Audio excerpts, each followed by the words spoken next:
आंवले का पेड़। एक समय की बात है, एक सेठ सेठानी थे।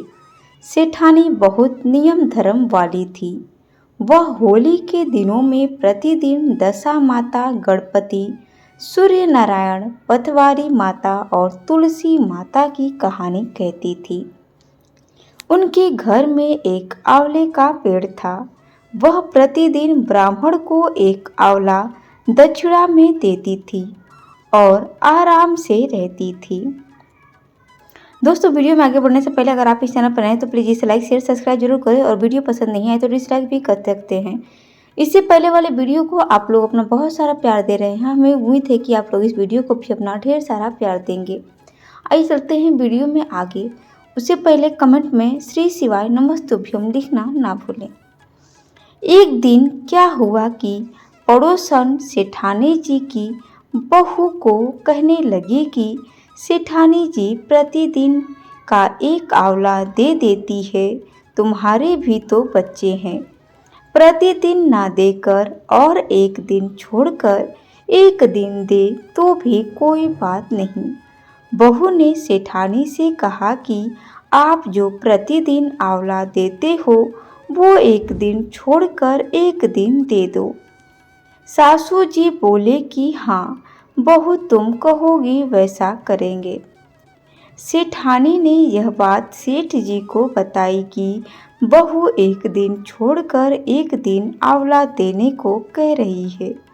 अपने भी बच्चे हैं, बहू के मन में यह बात आ गई है। अब अपन यहाँ से कहीं दूसरी जगह चले। फिर सेठ सेठानी दोनों आधी रात में घर छोड़कर निकल गए।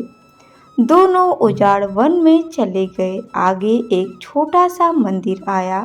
उस मंदिर में दोनों ठहर गए। रात को सेठानी दशा माता जी से प्रार्थना करने लगे कि कल आंवला कहाँ से दूंगी, कैसे मेरा नियम पूरा होगा। उसकी करुणा भरी आवाज़ दशा माता ने सुन ली। उनके वहाँ रातों रात आंवले का पेड़ उग गया। सुबह उठकर सेठानी ने आंवले का पेड़ देखा तो वह बहुत खुश हो गई। वह मन ही मन सोचने लगे कि दशा माता जी ने मेरी सुन ली। दशा माता जी की कृपा से मेरा नियम पूरा हो जाएगा। सेठानी ने बहुत सुबह नहा धोकर दशा माता की, गणेश जी की सबकी कहानियाँ कही। दशा माता जी की कृपा से एक ब्राह्मण भी आ गया। उसको सेठानी ने दक्षिणा में आंवला दे दिया। फिर आगे भी प्रतिदिन सेठानी अपने नियमानुसार एक आंवला ब्राह्मण को देने लगी। सेठानी की ने आंवला तो बहुत फैली गई। अब तो सेठानी प्रतिदिन एक की जगह 5-5 आंवले देने लगी और सेठ सेठानी के खूब धन हो गया। सेठानी बोलती है कि अपन प्रसादी करते हैं और एक एक आंवला सबको दक्षिणा में देते हैं। आसपास के सब गांवों में खबर पहुंचाई कि वहाँ प्रसादी है और एक सोने का आंवला प्रसादी में देंगे। उधर सेठ सेठानी के घर छोड़कर जाने के बाद से ही उसके बेटे बहू के घर में खाने की खूब कमी हो गई और उनके भूखे मरने की नौबत भी आ गई। जब बहू पानी भरने गई तब उसको भी पता चला कि कोई प्रसादी कर रहा है और सोने का आंवला दक्षिणा में मिलेगा। वह अपने पति को बोलती है, अपन भी भूखे रहते हैं। मैं जब पानी भरने गई तो मुझे पता चला कि कोई प्रसादी कर रहा है, दक्षिणा में आंवला भी मिलेगा, अपन भी प्रसादी में चलते हैं। उसका पति बोलता है कि तेरी चालें लगकर सब खोया मैंने। एक समय था जब अपने घर में भी एक आंवला दक्षिणा में देते थे, अब दूसरों के यहाँ आंवला लेने जाएंगे क्या। सेठ सेठानी के बेटा बहू तो वहाँ गए। सेठ सेठानी ने उन्हें पहचान लिया और आपस में बात करने लगे कि अपन तो इनके लिए खूब सारा छोड़ कर आए थे, इनकी ऐसी हालत कैसे हो गई। सेठ सेठानी ने बेटा बहू को सभी आए लोगों को दक्षिणा देने के लिए बिठा दिया। बहू ने अपने पति से कहा कि थोड़े आंवले आप अपने पास रख लेना। बेटा उसको फटकारता है और बोलता है कि पहले तेरे चले लगा वही बहुत है, अब मैं तेरे बहकावे में आने वाला नहीं हूँ।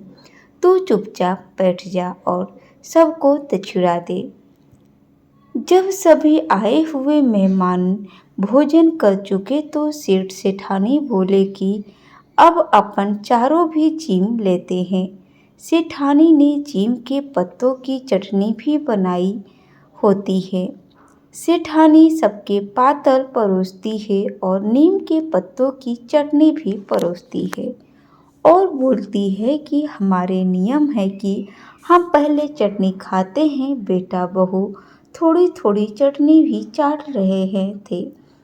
तो फिर सेठानी बोली कि क्या हो गया, ऐसे चाट क्यों रहे हो, आराम से खाओ चटनी। बेटा बहू कहते हैं कड़वी लग रही है चटनी। सेठानी बोलती है कि तुमको माँ बाप भी ऐसे ही कड़वे लगते हैं। सेठानी ने ऐसा बोलने पर बेटा बहू बहुत शर्मा गए। सेठानी बोलती है कि हम तो सब कुछ तुम्हारे लिए छोड़कर आए, तुम्हारी ऐसी हालत कैसे हो गई। उसके बाद बेटा बहू उनके पैर पड़े और बोले कि आप दोनों वापस घर चलो। सेठानी बोली कि अब हम तो यहीं रहेंगे, वापस नहीं जाएंगे। तुम्हारे भी बाल बच्चे हैं, तुम लोग आराम से रहो। बेटा बहू नहीं मानते हैं और फिर बोलते हैं कि आपका घर है वो, आपको तो आना ही पड़ेगा। माँ बाप को दया आ जाती है। बहू कहती है कि भले आप एक की बजाय 5 आंवले देना, पर आप हमारे साथ वापस चले। हम भी दशा माता जी से यही प्रार्थना करते हैं कि हे दशा माता, जैसी कृपा आपने सेठानी पर करी वैसी कृपा आप सब पर करना। दोस्तों, आपको यह वीडियो कैसी लगी एक प्यारा सा कमेंट करके ज़रूर बताएं। वीडियो अच्छी लगी हो तो प्लीज़ इसे ज़्यादा से ज़्यादा लाइक शेयर सब्सक्राइब जरूर करें। Thanks for watching my video. धन्यवाद।